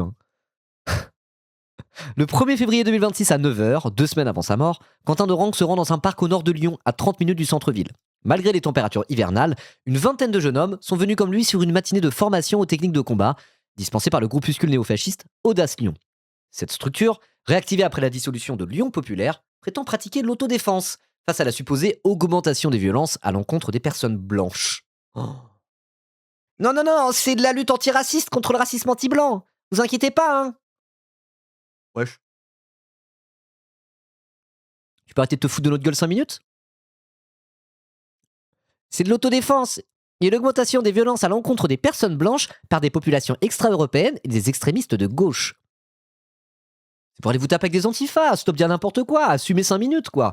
Au moins, les antifas, ils ont le mérite d'assumer ça. Ils sont en mode, on fait de l'autodéfense populaire, il y a des fascistes, des groupuscules fascistes violents qui viennent tabasser dans nos villes, et on se défend face à eux.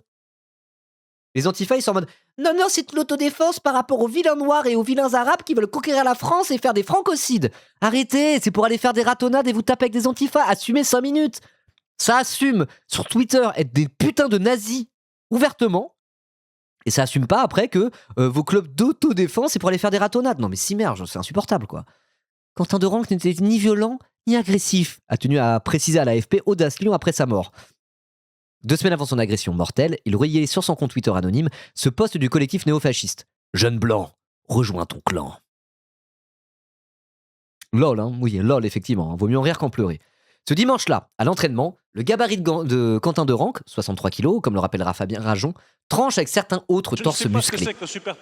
Pour clore la séquence, les animateurs proposent un jeu avec des faux couteaux. 2 volontaires doivent s'affronter au milieu du cercle avec des participants. Celui qui gagne le duel reste au milieu du cercle et un autre challenger remplace celui qui a perdu. Quentin a alors éliminé plusieurs adversaires à la surprise générale. Ouais, alors généralement, les gens qui connaissent la bagarre de rue sont en mode si quelqu'un sort un couteau, fuyez. C'est un coup à ce qu'il y a un mort bêtement.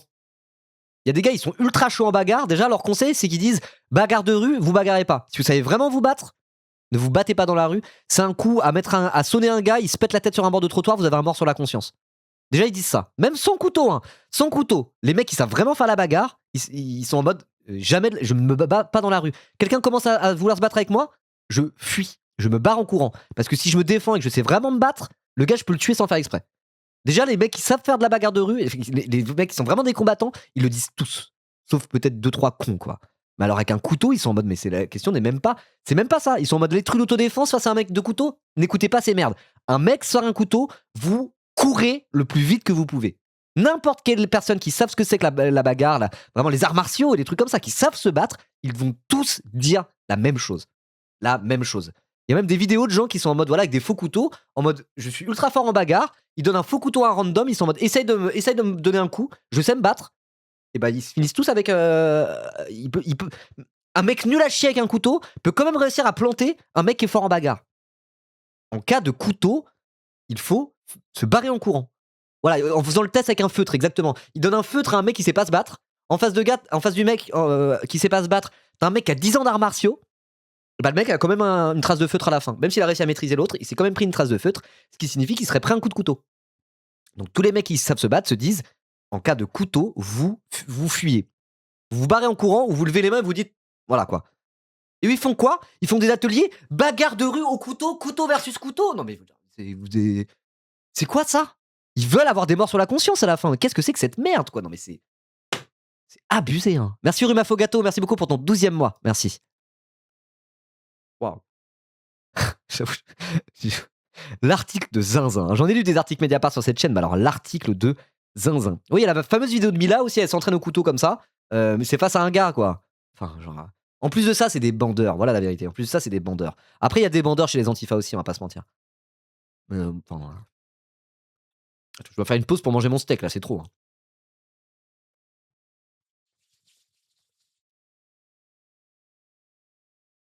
Rappelle que un journaliste de l'Humanité, pour avoir utilisé le terme de nasillon en parlant de Quentin, en étant équilibré, hein. Justement, il disait ça. Il disait il faut pas que cet hommage soit un hommage à un nasillon. À la limite, c'est une réflexion sur la non-violence. Il s'est fait harceler. Il s'est fait harceler. Même à l'UMA, ils ont dit oh, oh, oh, on va faire gaffe parce que là, on est en train de prendre un peu cher. Hein. Nasillon, c'est tout à fait descriptif. Hein. Bref. Allez, dernier paragraphe. C'est long, et après on a encore la boîte noire à lire. Hein. Je me suis beaucoup arrêté pour faire des précisions et tout, mais bon, voilà. Hors ligne, son idéologie xénophobe trouve un exutoire dans le militantisme au sein de groupuscules d'extrême droite, dont certains ont fait de la violence un mode d'action privilégié. À l'annonce de sa mort, plusieurs de ces groupes ont communiqué pour saluer la mémoire d'un camarade passé dans leur rang. Il s'est notamment engagé au sein de la mouvance nationaliste révolutionnaire. Donc ça, c'est genre le GUD et compagnie, quoi. C'est ceux qui sont en mode Europe, jeunesse, révolution. C'est des gros nazis, hein, voilà. Autrement dit, néofascistes, exactement. Si rien n'atteste son engagement au sein du groupe Lyon Populaire, il relayait dès 2024 des postes de la structure. Lorsqu'en avril 2025, celle-ci apprendra sa dissolution à venir pour ses actions violentes et son exaltation de la collaboration avec l'Allemagne nazie, il lui apporte son soutien sur X. L'ex-leader de Lyon Populaire, le néo-nazi Elliot Bertin, faisait d'ailleurs partie des chevilles ouvrières de la marche d'hommage à Quentin de Ranc le 21 février à Lyon, malgré son contrôle judiciaire. Vincent et Baptiste Claudin ont également pris part à l'organisation de la manifestation qui a réuni les mouvances de l'extrême droite la plus radicale et notamment la plus antisémite. Interviewés dans de nombreux médias comme de simples amis proches de l'étudiant tué, les deux frères sont en réalité eux aussi passés par Lyon Populaire. Ok. Ça, c'est le truc qu'on savait déjà un petit peu plus, quoi. L'appartenance ou la proximité avec des groupes ultra craignos, ça, c'est pas franchement les révélations de Mediapart portent pas là-dessus. C'est des trucs qu'on savait déjà. Les liens avec les Active Club, Audace, Lyon Populaire, etc., etc. Ça, on le savait déjà pour le coup. Voilà. J'ai jamais Mediapart pour l'article, mais c'est pas vraiment ça les révélations, mais il est bon de le rappeler quand même. Évidemment. Là, c'est juste qu'on a le portrait complet, définitif, la totale, quoi. La trajectoire militante de Quentin de Ranc dessine en creux la capacité de cette nouvelle génération à mettre sous le tapis les vieilles querelles entre les diverses mouvances de l'extrême droite, identitaires, royalistes, nationalistes révolutionnaires, pour former une interface, entre guillemets. Toutes ces chapelles étaient d'ailleurs réunies à Lyon lors de la marche du 21 février. Pas normal, ils ont rendu hommage à leur mort. Tout simplement. Voilà, donc ça c'est le groupuscule de Quentin de Ranc, Allo-Brogès Bourgoin, qui pose à l'issue du défilé du comité du 9 mai à Paris en 2025. Donc le comité du 9 mai, c'est un truc qui rend hommage à un militant néofasciste qui est mort. Ils ont des grosses croix celtiques de fascistes. Ils avaient les fameux tambours en hommage aux jeunesses hitlériennes. C'est la fameuse manif qu'ils font tous les ans qui fait vraiment flipper parce que c'est une démonstration de force fasciste. Ça ressemble vraiment à une marche des milices fascistes comme dans les années 30, quoi. Ils sont tous masqués à moitié et tout. Ah, donc ça c'est le comité du 9 mai et leur fameuse marche Et donc Allo-Brogès Bourgoin, qui est un tout petit groupuscule de la ville de Quentin, donc nous il était cofondateur, a participé à cette fameuse marche. Voilà. Donc là, ils ont posé avec un drapeau français. Bon, il y avait des symboles autrement plus craignos que le drapeau français à cette marche, évidemment, qui est une marche néo-fasciste, nationaliste révolutionnaire, historique en France. Quoi. Ils en parlent d'ailleurs juste après. Moi, c'est un sujet que je connais, j'ai même pas besoin de lire ça. Moi, je connais. Et vous savez comment je me suis formé là-dessus? En lisant Mediapart notamment, et en lisant à l'époque les articles de Marine Turki, pas confondre avec Marie Turcan, qui a coécrit cet article. Marine Turki qui a beaucoup bossé là-dessus et qui a fini par changer de sujet. Bon, peut-être c'était une volonté de sa part, je sais pas. Mais justement, elle a traité la manifestation du 9 mai pendant des années et à la fin, elle pouvait même plus y aller parce qu'elle était en danger en y allant. Voilà. Ils ont envoyé d'autres journalistes moins identifiés. Donc moi, là-dessus, je me suis aussi formé via des articles de Mediapart et notamment ceux de Marine Turki, quoi. Voilà. Et donc là-dessus, ils font un taf de fou. Là-dessus, ils font vraiment un taf de fou, Mediapart. Au printemps 2025, Quentin de Ranc lance un groupuscule à Bourgoin-Jallieu, dans l'Isère. Les Allo-Brogès Bourgoin. Le 10 mai 2025, à Paris, c'est avec ce petit groupe que le militant a participé, le visage en partie recouvert par un cache-cou, au comité du 9 mai, un défilé néo-nazi organisé chaque année en hommage à un militant du groupuscule pétainiste L'Œuvre Française, mort en 94. En janvier 2025, les Allo-Brogès Bourgoin rendaient hommage à Jean-Marie Le Pen, un an après la mort du fondateur du Front National. Alors après avoir tout lu cet article, on se dit que limite que l'hommage à Jean-Marie Le Pen, Quentin avait l'air encore pire que Jean-Marie Le Pen en réalité. C'est horrible à dire. Bon, en tout cas, c'était à peu près du même acabit, quoi. Aïe, aïe, aïe, aïe. Bourgoin, c'est le fief de Astérion. Il y a rien de bien qui sort de là. Ah ouais? Lui, là? On n'avait plus le droit de rire. J'ai même plus le droit de faire des blagues.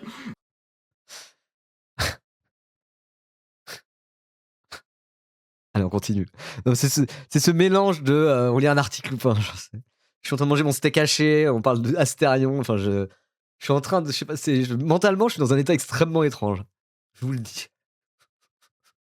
Je rigole, c'est une espèce de rire nerveux, parce que l'article est horrible, quoi.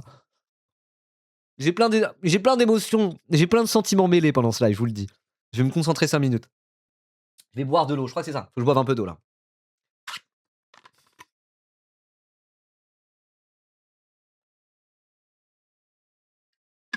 Alright, allez. Si le RN a officiellement pris ses distances avec les organisateurs de la marche d'hommage à Quentin de Ranc, le parti de Jordan Bardella continuait encore ces derniers jours d'ériger le militant en martyr.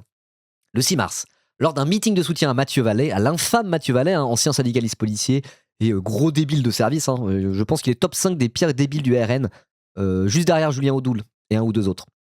Le mec qui avait dit les transmusicales de Rennes, c'est le lobby transgenre aussi, lui il est top 3. Mathieu Vallet est peut-être troisième derrière ces deux-là. Bon bref, il est horrible Mathieu Vallet, il est détestable. Candidat lepéniste au municipal à Lille, il va se foirer. Le vice-président du RN, Sébastien Chenu, a dédié le début de son discours, écoutez bien, à ce jeune homme qui a laissé sa vie pour défendre des idées, pour en réalité défendre nos idées, ou défendre plutôt l'idée qu'il se faisait de notre pays. Il a dit défendre nos idées. Après avoir lu cet article, ah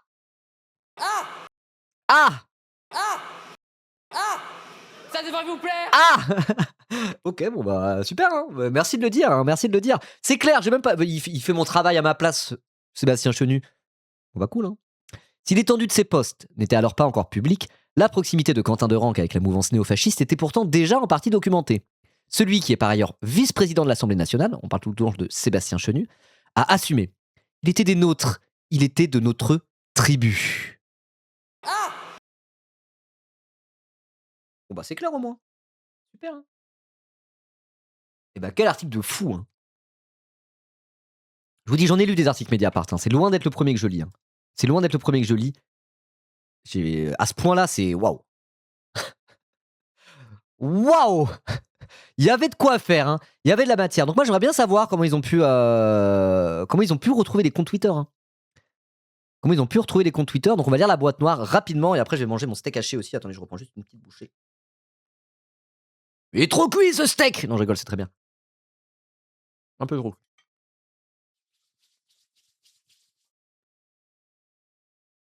Excusez-moi. C'est grâce à la Wayback Machine tout simplement. Bon, on va regarder. Donatien Huet, Anas Idou et Yumni Kezouf ont contribué à cette enquête. Les milliers de publications citées ont été consultées à partir de Wayback Machine. Ok. Site internet qui permet d'enregistrer et conserver des pages web, même lorsqu'elles sont modifiées, deviennent inaccessibles ou que des comptes des réseaux sociaux basculent en privé. Quelques jours avant la publication de cette enquête, nous avons remarqué que les milliers de posts précédemment archivés avaient disparu de Wayback Machine, sans explication à ce jour. Mediapart, ils avaient précédemment enregistré et conservé. Et bah putain, le travail de fou. Hein. Mais comment ils ont su que c'était son compte à lui? C'est ça la question que je me pose. Comment ils ont eu les idées, les ID des comptes, les handles, comme on dit sur Twitter?